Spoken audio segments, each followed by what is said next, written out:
Olá, esta é a aula de Gestão das Aquisições da disciplina Gestão de Projetos ARC 03129 do Departamento de Design e Expressão Gráfica, Faculdade de Arquitetura da URGS, ministrada pelos professores Maurício Bernardes e Sandro Fetter.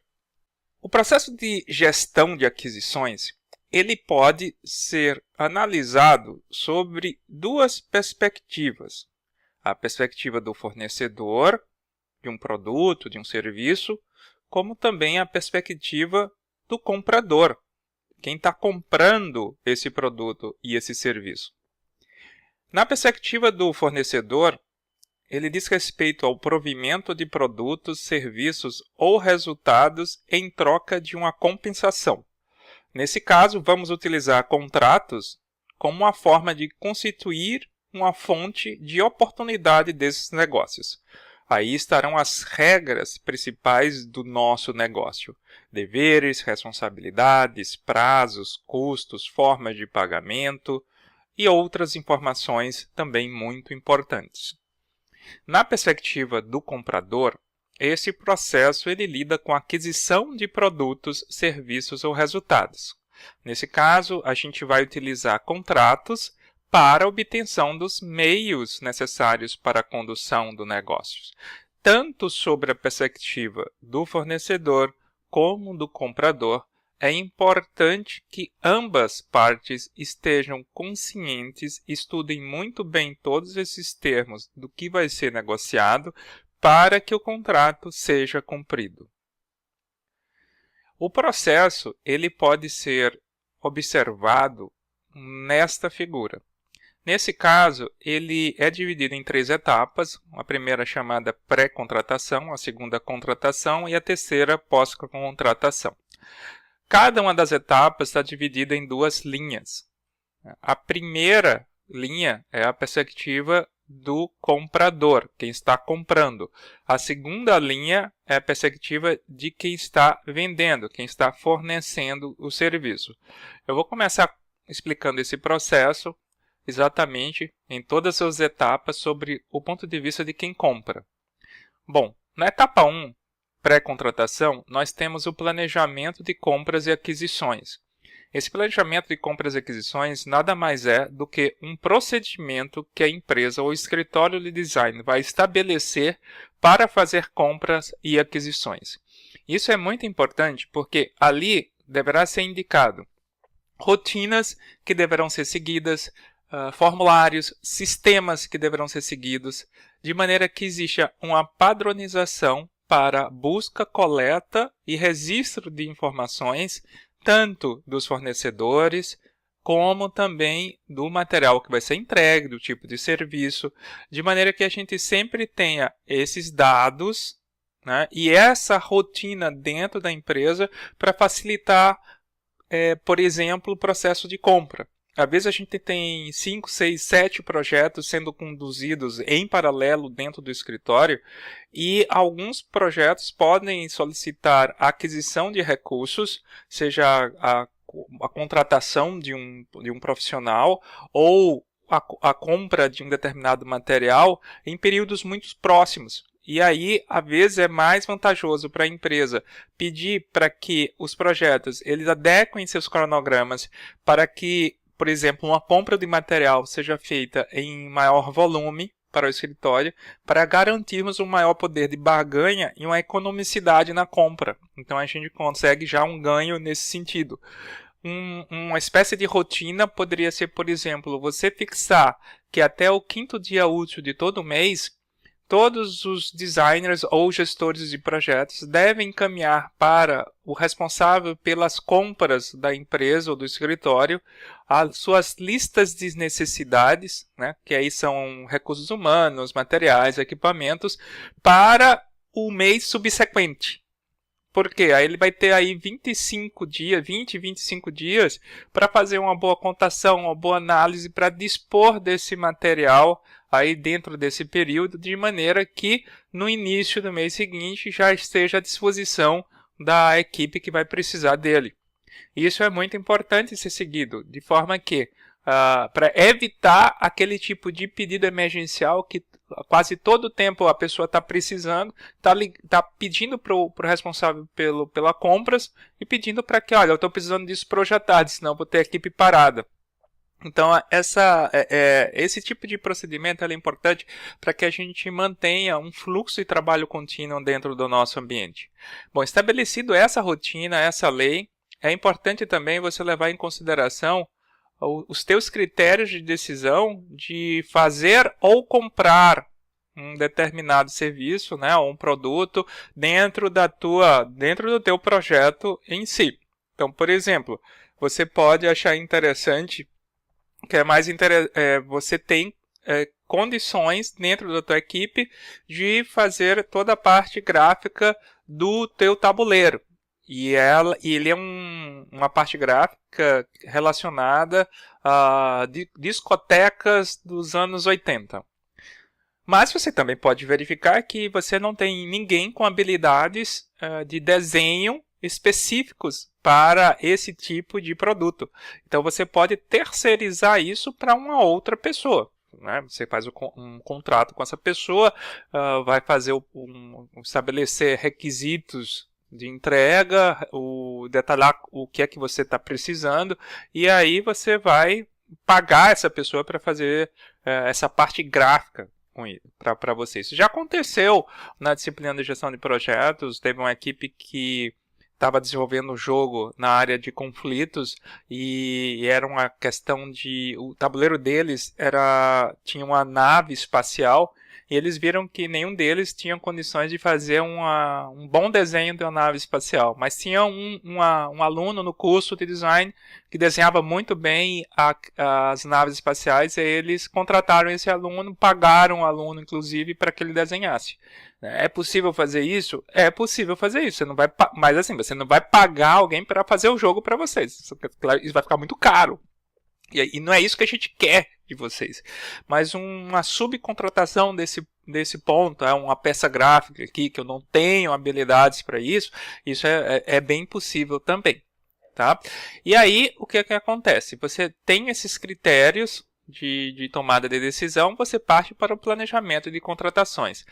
Quais são os principais documentos que a gente pode utilizar aí para o planejamento de contratação? Quer dizer, que eu vou contratar a compra de um material, ou vou contratar uma gráfica, etc. Né? Um dos principais é o cronograma do projeto lá da MS Project. E o segundo também é o seu orçamento. Então isso é muito importante. Você tem prazos que você precisa seguir e você tem custos que você precisa seguir. Então, no mínimo, você tem esses dois para você determinar quando é que você vai precisar de um determinado recurso. Os outros também são importantes, como, por exemplo, você ter uma boa análise de risco para saber quando você vai enviar um determinado material para a gráfica. Por exemplo, houve um período de paralisação na universidade por conta de ocupações de prédios e houve uma questão de o cronograma de aulas começou a ser empurrado e isso avançou para dezembro e janeiro. E eu me lembro que o final da disciplina ocorreria na primeira e segunda semana de janeiro. Teve algumas equipes acabaram se programando para enviar material para a gráfica no período de Natal e Ano Novo. E muitas gráficas estavam fechadas, o que repercutiu no atraso da impressão do tabuleiro em si. Né? Então isso impactou, porque não houve uma análise de risco adequada para a questão desse planejamento de contratações. Então, o cronograma é importante, orçamento é importante, mas também outros documentos da gestão de projetos também ele vai ser importante. Então, definido tudo isso, a gente pode partir para a solicitação. Quer dizer, a gente precisa comprar algo, né? Um determinado tipo de papel, um determinado tipo de caneta. Então, a gente vai fazer uma solicitação. Solicitação para quem? Para fornecedores habilitados, que vão poder exatamente nos atender. O interessante é que você, pelo menos, envie ao menos para 3 fornecedores. Existem situações que existe apenas um no mercado, porque ele é extremamente especialista, né? Ele é especializado e a gente vai, então, seguir, nesse caso, pedindo para aquele específico em si. tá? Mas em geral ter três seria importante. Depois que você fez a sua licitação, você parte para a etapa 2, que é a etapa de contratação. E essa etapa de contratação, então agora eu vou selecionar o fornecedor. Mais adiante eu vou passar alguns critérios de seleção desses fornecedores. Por exemplo, o importante às vezes não é só selecioná-lo pelo custo. O cara ofereceu o menor preço. Às vezes você pode se dar muito mal escolhendo pelo menor preço. Não estou dizendo que isso não seja importante. Você até pode criar, vamos dizer assim, uma ponderação para a escolha onde o preço é o item mais importante. Mas assim mesmo assim é importante ter critérios claros, estabelecer uma forma de designação de nota para esses fornecedores para verificar qual seria o vencedor para a tua escolha, que seria a melhor opção para o projeto em si. Quando você seleciona, então, o fornecedor, aí você vai assinar o contrato. Claro que muitas compras dessas você acaba não assinando. Você acaba dando um ok no e-mail que você enviou para a pessoa. Ok, aceito os seus termos. Isso praticamente tem um peso de contratual. Você negociou algo por e-mail, ele te enviou e você deu um ok. É praticamente a assinatura do contrato. Seria muito interessante que antes de você ter dado ok, que tudo tivesse muito bem detalhado ali em termos de entrega, de devoluções, né, de acompanhamento, de follow-up da entrega em si e assim respectivamente.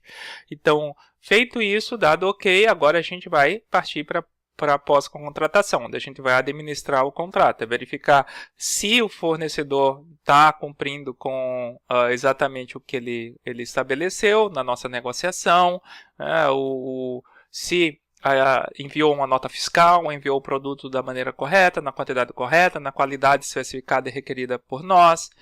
E feito isso, deu tudo certinho, a gente já utilizou o produto, ele já entregou, né? A gente encerra efetivamente o contrato, sempre com cuidado de registrar as lições que nós aprendemos com o contrato em si, para servir de base para a melhoria contínua para outros contratos mais adiante. Vamos dar uma olhada agora na perspectiva do fornecedor. Então agora é o mesmo processo, linha de baixo, onde a gente está fornecendo algo. Nesse caso, estamos na posição do designer que presta consultoria, ou um escritório designer que está vendendo o seu serviço para uma outra empresa. Nesse caso, a gente tem aqui um processo de pré-venda. O que é esse pré-venda? Pré-venda é um processo no qual nós identificamos o mercado, qual é o nosso potencial cliente, qual é a nossa área de atuação. Por exemplo, você é um escritório da área de design que atua muito bem na parte gráfica. É claro que você não vai sair vendendo o teu produto ou o teu serviço em si para empresas desenvolvedoras de produtos. Você até pode vender para desenvolvedores de produtos, desde que o que você está vendendo são aspectos gráficos de uma embalagem, de um rótulo, né, e outras áreas envolvidas com a parte gráfica também do projeto em si. Nesse caso, quando a gente toma essa decisão, a gente toma a decisão de qual é o nosso perfil, para quem a gente vai vender.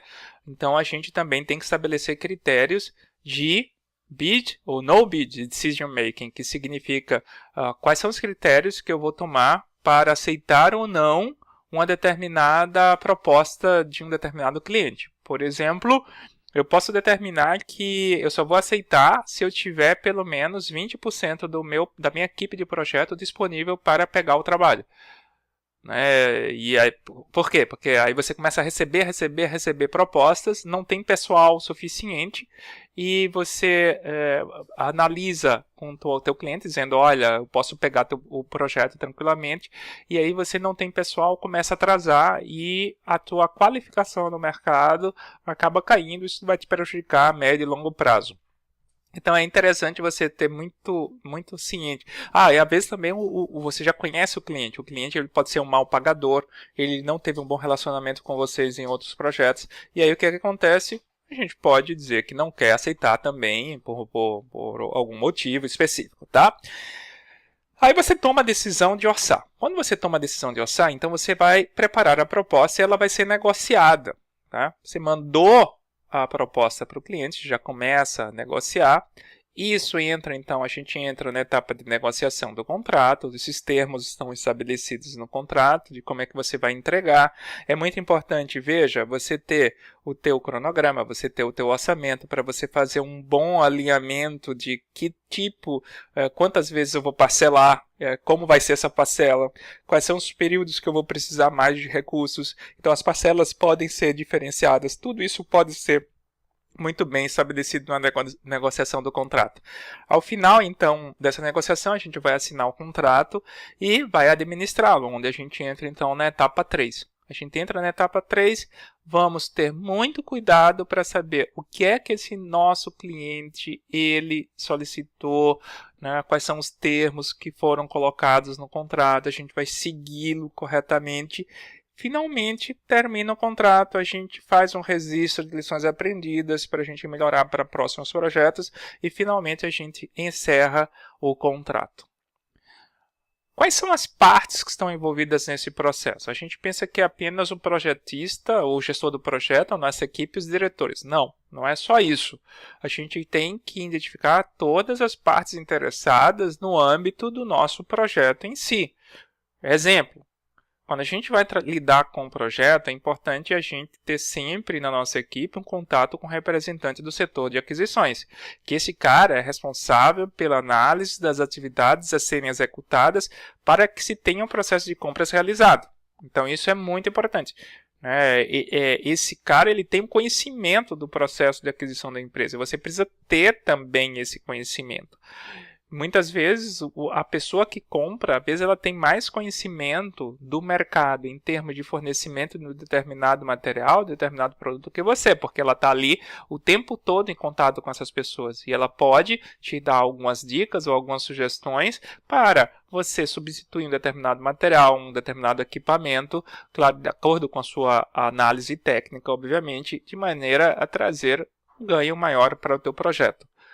Você precisa também do representante da equipe do projeto, que essa pessoa é responsável por certificar que a aquisição atenda os requisitos do projeto, tais como prazo de entrega, custo, qualidade dos produtos e serviço. Então, isso é uma responsabilidade da tua equipe, do teu time.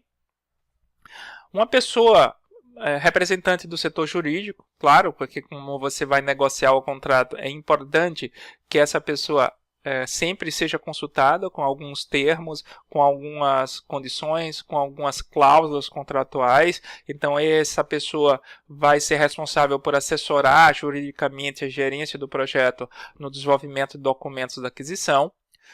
Um representante do setor técnico, nesse caso, essa pessoa vai ser responsável pelo detalhamento necessário do produto ou serviço a ser contratado e pela confirmação das informações após recebimento das propostas de fornecedores. Então, a pessoa tem a técnica, tem a compreensão para dizer realmente é esse tipo de produto ou serviço que eu estou precisando. Um representante do setor financeiro, veja, quando eu começo a colocar vários representantes, parece que a gente tem uma equipe gigante. Não, mas às vezes a gente pode ter uma pessoa assumindo essas diversas funções. O representante do setor financeiro ser também do setor técnico e assim respectivamente. Esse representante do setor financeiro, ele vai ser responsável pela verificação do processo de liberação dos recursos necessário para a efetivação da contratação. Isso é muito importante. Algumas questões a serem respondidas. Então, quais os procedimentos preexistentes na sua empresa que deverão ser seguidos? Isso, se você já está trabalhando na empresa, verifica que procedimentos já existem de compras e tenta verificar, é possível aprimorar esse procedimento? Já existe um banco de dados de informações sobre aquisições passadas? Se tiver, ótimo, porque é uma boa fonte de informações para vocês retomarem, analisarem, até sugerirem melhorias. A aquisição será realizada por empresa privada ou pública? Quer dizer, se você está no meio público, cuida que você tem que seguir a 8.666 de 93, que lida com a parte de aquisição no setor público. É melhor qualificar os fornecedores antes de enviar a solicitação de propostas? E aí é uma coisa que você tem que pensar, porque, por exemplo, Se você tem um bom setor de aquisições, suprimentos, é interessante que você já comece qualificações com fornecedores, vai pedindo para eles informações para criar esse banco de dados, porque quando a gente precisar deles, a gente já tem essa qualificação, só é necessário atualizar um ou outro documento nesse caso. Né? Isso faz com que a gente não demore muito para disponibilizar o recurso para a equipe do projeto. Quais os recursos financeiros disponíveis para aquisição? Mais importante, ver que a gente tem que ter o contato com o pessoal do setor financeiro. A gente lá no termo de abertura teve exatamente uma restrição, quanto eu tenho para financiar o projeto mensalmente. Isso é muito importante, né? Isso tem que estar atrelado ao cronograma muito bem alinhado. Eu quero deixar bem claro que todas as etapas do processo de gestão de projetos, eles estão integradas, não tem como a gente trabalhá-las de forma estanque, a gente tem que começar a observá-las de maneira integrada, uma coisa mexe numa coisa, vai repercutir em outra mais adiante também. Qual a urgência de aquisição do bem? Muito importante, tá? Muito importante, é para hoje, é para amanhã, etc, tem um tempo para fazer uma boa cotação. Então, você pode qualificar esses fornecedores criando um cadastro deles, e aí tem algumas informações muito importantes que vocês podem colocar no cadastro de vocês, né? Alguns desses aqui é tudo base, né? São informações básicas, mas aqui essa é muito importante porque ele vai dizer se é um fabricante, revendedor ou representante. Fabricante, normalmente você vai ter um custo de aquisição menor, mas possivelmente a disponibilização, quer dizer, o prazo de disponibilização será maior. Tudo isso pode ser levado em consideração, dependendo da urgência para a aquisição daquele bem em si. Pessoas de contato, é sempre bom ter essa pessoa dentro da empresa para você sempre se referir a ela. Dados bancários, né? Você precisa efetuar o pagamento, não precisa estar ligando para alguém para fornecer a conta, você já tem esses dados aí. Né? Se o produto que fornece é especial de linha normal de fabricação. E outras informações que são extremamente importantes. Se ele fornece assistência técnica local, né? Uma informação também, se ele segue as especificações, normas, isso é muito importante. Então perceba, então, tudo isso só tem no meu celular o nome do fornecedor, o WhatsApp dele, é isso que eu tenho. Não, a gente precisa de algo mais robusto. Né? Se você tem esse banco de dados do seu celular, mas que com mais informações, e isso na nuvem, porque se levar no seu celular você ainda está seguro, tudo bem. Mas não é questão de só ter o WhatsApp, não. É criar esse banco de dados com informações para que eu te auxilie num processo decisório para que tu tomes uma decisão para o projeto, uma decisão boa para o projeto. Eu falei para vocês alguns minutos atrás sobre quando a gente vai avaliar um fornecedor, é importante a gente ter uma sistemática de avaliação. Eu disse, você vai comprar um produto baseado no preço? Nem sempre, nem sempre. O menor preço ganha. Eu não recomendo que você faça isso. Eu recomendo que você tenha critérios muito bem definidos para, se você pediu 3 propostas de fornecedores, que você faça dê uma nota para cada um de acordo com critérios muito bem definidos. Por exemplo, a gente tem essa fórmula aqui que mostra uma avaliação final de cada proposta, que é formada por 2 partes. A primeira é uma área relativa a preço e a outra a área relativa à parte técnica da proposta. A primeira, a gente tem o FP, que é um fator de ponderação de preço que vale de 0 a 10. Por exemplo, o preço ele é importante para mim. Eu vou botar 7 de ponderação. Bom, se o preço vai ser 7 de ponderação, dá uma olhadinha na parte técnica aqui. 10 menos 7 vai valer 3. Então, por exemplo, parte técnica é importante, mas o preço parece que está ganhando nesse caso. E aí eu teria fator de ponderação para preço 7, fator para ponderação da parte técnica 3.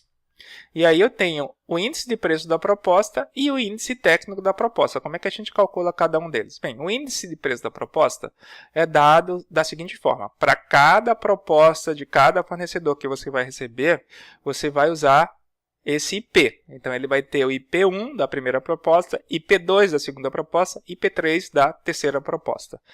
Você vai pegar, então, vai dividir o valor da proposta de menor preço global entre as propostas, isto é, pega as 3 propostas e verifica qual foi o menor valor. Então, ele vai ser o VMP para todas as propostas.